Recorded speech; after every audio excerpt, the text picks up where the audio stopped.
Hello दोस्तों, की हाल चाल साਰਿਆਂ ਨੂੰ सत श्री अकाल। आप सभी का एक बार फिर से स्वागत है हमारे YouTube channel travel with Ramandeep पर। आज की वीडियो में आप सभी के कमेंट्स का रिप्लाई करेंगे। आपने कनाडा वीज़ा प्रोसेसिंग टाइम के बारे में काफ़ी सारे क्वेश्चंस पुटअप किए हैं, वीज़ा रिगार्डिंग काफ़ी सारे क्वेश्चन पुटअप किए हैं, तो सभी का आज रिप्लाई करेंगे इस वीडियो में। और जो लोग नए हैं चैनल को सब्सक्राइब कर दें, क्योंकि आने वाले टाइम पे नई नई updates visa regarding, filing regarding आप तक लेके आते रहते हैं। और साथ में आपको कनाडा वीज़ा प्रोसेसिंग टाइम के बारे में भी अपडेट देंगे कि इस समय कौन सी कैटेगरी में कितना टाइम लग रहा है। और इधर कुछ लास्ट 4-5 हफ्तों से देखा गया है कि जो प्रोसेसिंग टाइम में थोड़ा डिले आ रहा है। जो IRCC की ऑफिशियल वेबसाइट पे जो प्रोसेसिंग टाइम शो हो रहा है उसके ऊपर भी और ज़्यादा टाइम लगने लगा है, कुछ डिले आने लगे हैं। तो इसका क्या कारण है और आपके फाइल का रिज़ल्ट कब तक आएगा, सारे डाउट्स आज इस वीडियो में आपके क्लियर करेंगे। तो शुरू करते हैं आज की video.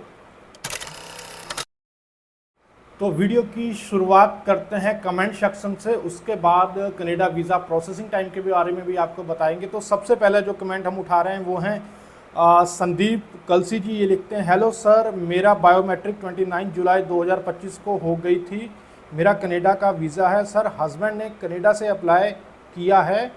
Spouse open work permit result कब तक आ सकता है sir, please reply sir. Sandeep ji, आपने ओपन स्पाउस वर्क परमिट आपका अप्लाई हुआ है, वो भी कनाडा से आपके हस्बैंड ने अप्लाई किया है, और ये 29 जुलाई 2025 को अप्लाई हुआ है। तो आप इसमें अपना रिज़ल्ट की वेट कर रहे हैं कब तक आने की। तो आप मान के चलिए जो स्पाउस का जो वर्क परमिट है, लगभग इसमें आप 2 से 3 महीने का प्रोसेसिंग टाइम लेके चलें। अगर वैसे IRCC की ऑफिशियल वेबसाइट पे जो टाइम आ रहा है वो लगभग 6 वीक है, लगभग 1 से सवा महीने का है। बट जो इस समय जो डिले हो रहा है और उसके अकॉर्डिंग जो टाइम लग रहा है वो 2.5 महीने लगभग लग रहे हैं। तो आप 2 से 3 महीने का अपना जो टाइम है इसको लेके चलिए। आपका जो रिज़ल्ट है 2 से 2.5 महीने के अंदर आने की पूरी उम्मीद है। बढ़ते हैं नेक्स्ट कमेंट की तरफ। ये हैं हैरी विर्क जी। लिखते हैं, पाजी UK टू कनाडा का प्रोसेसिंग टाइम कितना है इंक्लूडेड सैटरडे संडे।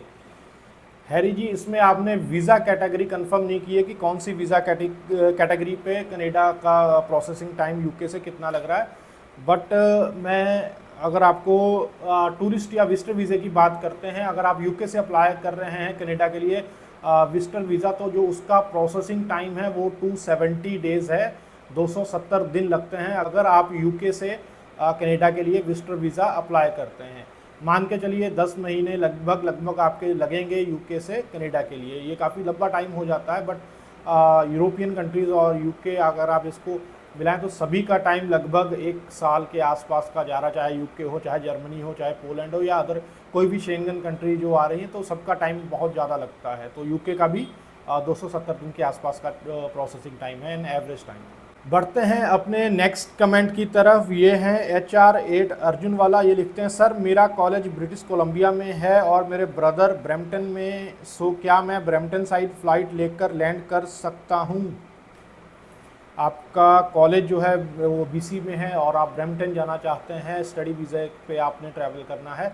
देखिए, कई बार इसमें आपसे क्वेश्चन पुटअप हो सकते हैं कि आप वहाँ क्यों जा रहे हैं, आप अपने ब्रदर का वो बताएंगे, तो इसमें कहीं ना कहीं थोड़ी बहुत दिक्कत आ सकती है। बट मैं इसका सोल्यूशन आपको बता सकता हूँ।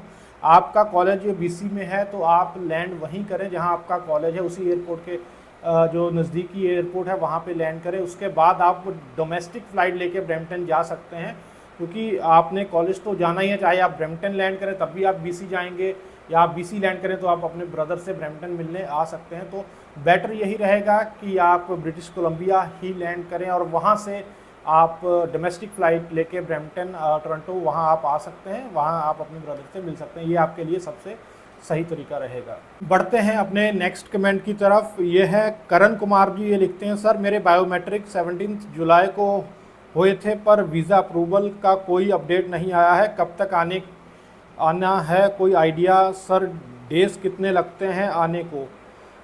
देखिए, करण कुमार जी का जो मैसेज है, मैंने कमेंट इसलिए इसको ऐड किया है, इसमें इन्होंने वीज़ा कैटेगरी नहीं बताई कि कनाडा के लिए इन्होंने अप्लाई किया, बट कौन सी वीज़ा कैटेगरी में किया है। स्टडी वीज़ा किया है, वर्क परमिट किया है, विजिटर किया है, या कोई अदर कैटेगरी की है, तो जब तक आप हमें अपनी वीज़ा कैटेगरी नहीं बताएंगे तो हम आपका क्वेश्चन पे प्रॉपर आपको आंसर नहीं दे पाएंगे, क्योंकि सभी वीज़ा कैटेगरी का जो प्रोसेसिंग टाइम है वो डिफरेंट है, सभी का अलग अलग लगता है।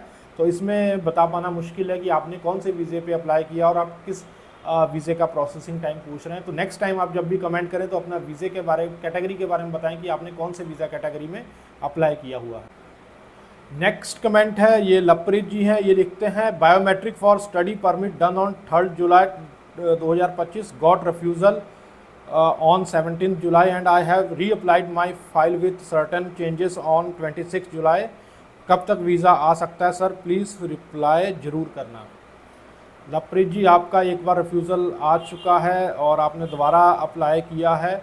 तो देखिए, जो ऑफिशियल IRCC की वेबसाइट पे जो प्रोसेसिंग टाइम आ रहा है स्टडी वीज़े का वो लगभग 3 वीक्स है, 3 to 4 वीक्स के अंदर अंदर रिज़ल्ट आ रहा है। बट लास्ट कुछ वीक्स का या लास्ट एक मंथ का हमने अगर देखा है, हमारे कई सब्सक्राइबर हैं या जिनकी हमने फाइलिंग की है, तो अभी तक उनका रिज़ल्ट नहीं आया है। तो स्टडी परमिट में थोड़ा डिले देखने को मिल रहा है। ऑफिशियल एवरेज टाइम 3 वीक्स है, उतने में वीज़ा अभी नहीं आ रहा है। तो आप मान के चलिए कि इसमें 1.5 महीना या 2 महीने तक का टाइम लग रहा है स्टडी परमिट में। कुछ फाइल्स में देखा गया कि जल्दी भी आ रहा है, बट 50 to 70% जो रिज़ल्ट हैं वो 1 महीना या 1.5 महीने या 2 महीने तक जा रहा है। तो आप अभी थोड़ा वेट करें, उम्मीद करते हैं कि अगस्त लास्ट तक आपका रिज़ल्ट आ जाए।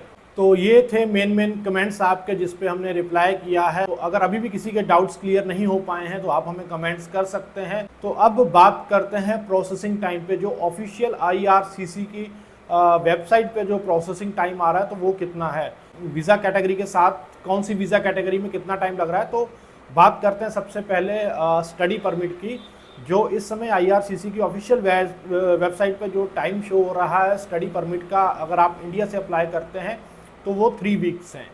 और वैसे अगर एक्चुअल में देखा जाए जो ये टाइम लग रहा है वो आप मान के चलिए 2 महीने के आसपास का एन एवरेज टाइम लग रहा है। कुछ फाइल्स में देखा गया रिजल्ट आ जाते हैं जल्दी, बट एन एवरेज आप अगर लेके चलें तो 2 महीनों का टाइम इस समय स्टडी परमिट पे लग रहा है। नेक्स्ट वीज़ा कैटेगरी की बात करते हैं, सुपर वीज़ा है। अगर सुपर वीज़ा आपने इंडिया से अपने पेरेंट्स का अप्लाई किया है तो इसमें IRCC की ऑफिशियल वेबसाइट पे जो टाइम शो हो रहा है 134 डेज शो हो रहे हैं, और एक्चुअल में भी जो टाइम है वो लगभग इतना ही लग रहा है। 130 या 140 दिन के अंदर आपका वीज़े पर रिजल्ट आ रहा है सुपर वीज़े का। बात करते हैं नेक्स्ट कैटेगरी की और वर्क परमिट की। अगर हम बात करें IRCC की ऑफिशियल वेबसाइट पे इस समय जो टाइम शो हो रहा है वो 7 वीक्स है। पहले ये 6 वीक था, उससे पहले 5 वीक था, अभी 7 वीक हो चुके हैं। बट जो एक्चुअल में जो टाइम लग रहा है वो लगभग 2 से 3 महीने या उससे भी ऊपर कई बार जा रहा है। बट एन एवरेज टाइम आप 3 महीने मान के चलिए, 3 महीने के आसपास आपका ओपन वर्क परमिट पे रिज़ल्ट आ सकता है। नेक्स्ट कैटेगरी की बात करते हैं, डिमांडिंग कैटेगरी है। जैसे कि मैं हर बार बताता हूँ विजिटर वीज़ा, और विजिटर वीज़ा पे IRCC की ऑफिशियल वेबसाइट पे जो टाइम इस समय शो हो रहा है वो 41 डेज शो हो रहे हैं, और एक्चुअल में जो टाइम लग रहा है वो 2 मंथ के आसपास जा रहा है। 1.5 महीना या 2 महीने के आसपास का टाइम लग रहा है रिज़ल्ट आने में। कुछ फाइल्स में देखा गया जल्दी आ रहा है, बट 70 to 80% जो फाइलिंग है उस पर रिज़ल्ट नियर अबाउट 2 मंथ के आसपास आ रहा है। अगर किसी ने अप्लाई किया हुआ है तो आप मान के चलें टूरिस्ट और विजिटर वीज़ा जो है कनाडा का, अगर आपने इंडिया से अप्लाई किया है तो उसमें 2 महीने के आसपास आपका रिज़ल्ट आ सकता है। आसपास का मतलब कि 2 महीने से थोड़ा पहले भी आ सकता है, 2 महीने के थोड़ा 2-4 दिन ऊपर भी हो सकते हैं। 80% फाइलिंग का जो रिज़ल्ट है विजिटर और टूरिस्ट वीज़े का वो 2 महीने ही लग रहे हैं।